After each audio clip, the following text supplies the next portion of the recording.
Okay, now it is visible. See, I already told that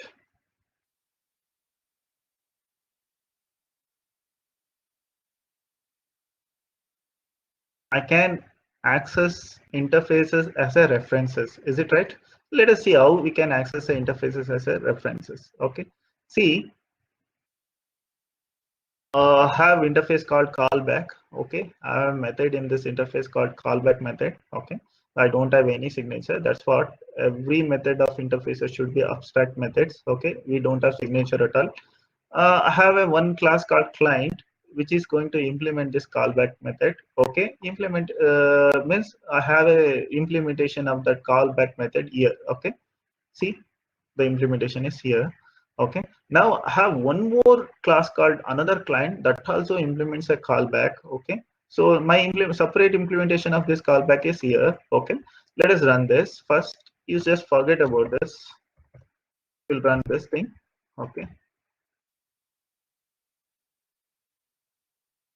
see, this object is belongs to, okay, client. Okay, this object is belongs to client class. See, client class which implements a callback. Okay, I can use this object callback to call this function callback here, which is belongs to a client class. Okay, the object belongs to a client class.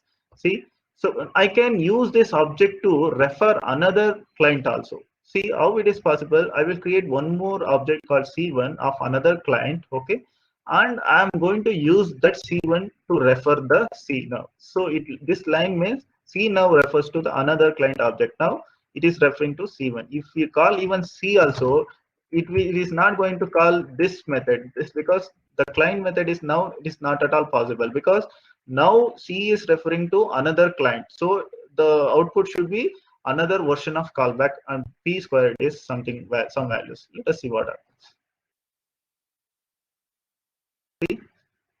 Now, suppose initially I don't have, I had just making the C object as a client object. That's why I got this output. Okay.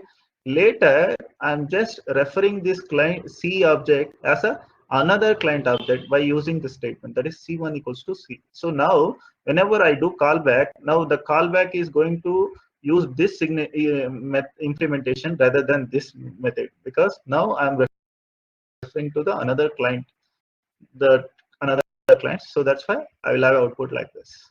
See, that's how you can use object references in interfaces as a variable. Okay. So one more. See, this is one of the way how we are going to implement the interface. Suppose assume we have a interface called bank. Okay, have a method called abstract rate of interest because we know that rate of interest of SBI is different, Punjab National Bank is different. So that's why what we do is we will allow other bank to implement this rest of rate of interest rather than I will implement here itself because each bank will have their own rate of interest. That's why what we do is if you have such type of method we'll make it as a abstract method and we can use it as within the interface. Now SBI implements that rate of interest. Its rate of interest is 9.15 percentage. Okay, so when it comes to the Punjab National it's 9.7 percentage. Let us come to here. Now I'm going to create an object for SBI bank. Okay, now I'm going to call the rate of interest. What it will be, it should be 9.15. Okay, so you'll see. So that's why rate of interest is 1 point. Suppose I'm going to implement this for Punjab National Bank. What will be the rate of interest? Keyboard.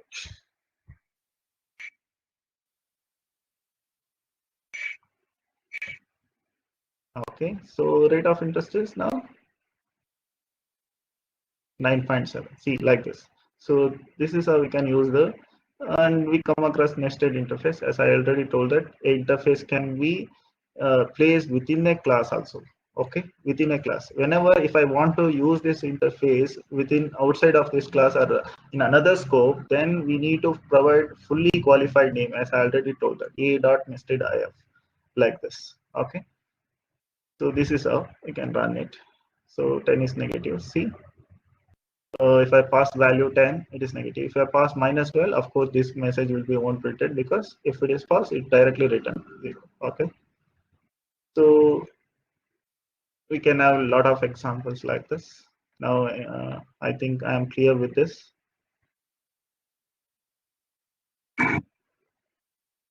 Okay, any doubt with this topic?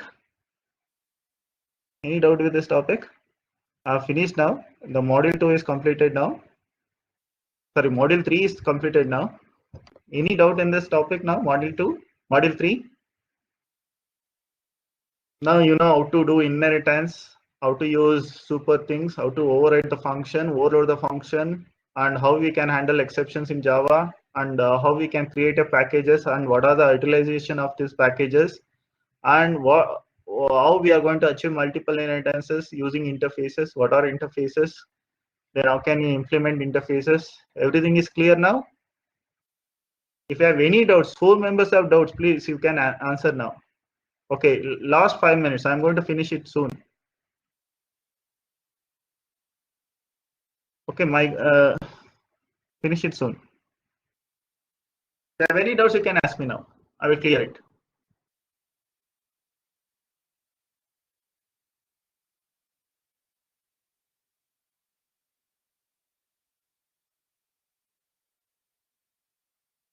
Okay, what you do is you print a message present in your public chat. Okay, so that we will understand overall present in this class.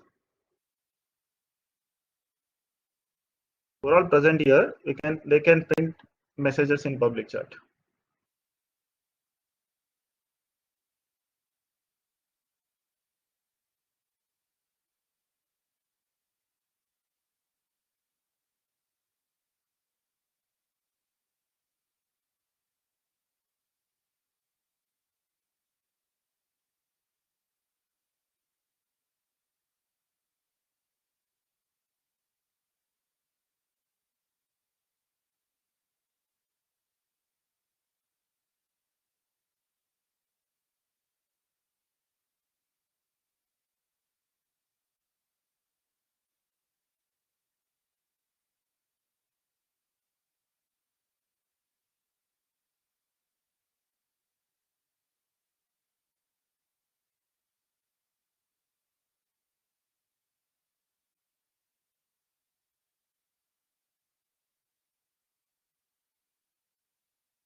Okay, I'll have 1 minute more. Who have not present, type present, please do it now. Okay, we are going to end the meeting now.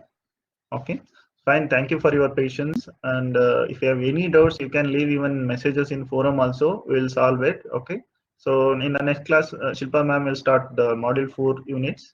Okay. So still now, if you have any doubt, you can ask me now also. I have 1 minute of time. If you have any question, you can ask me by switch on your mic.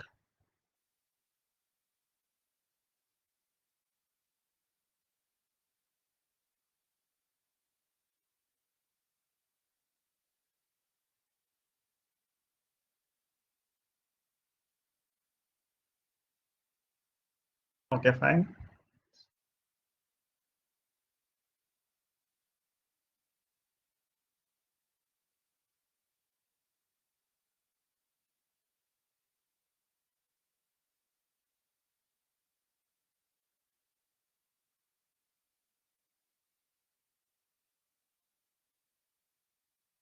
So can I end this meeting now?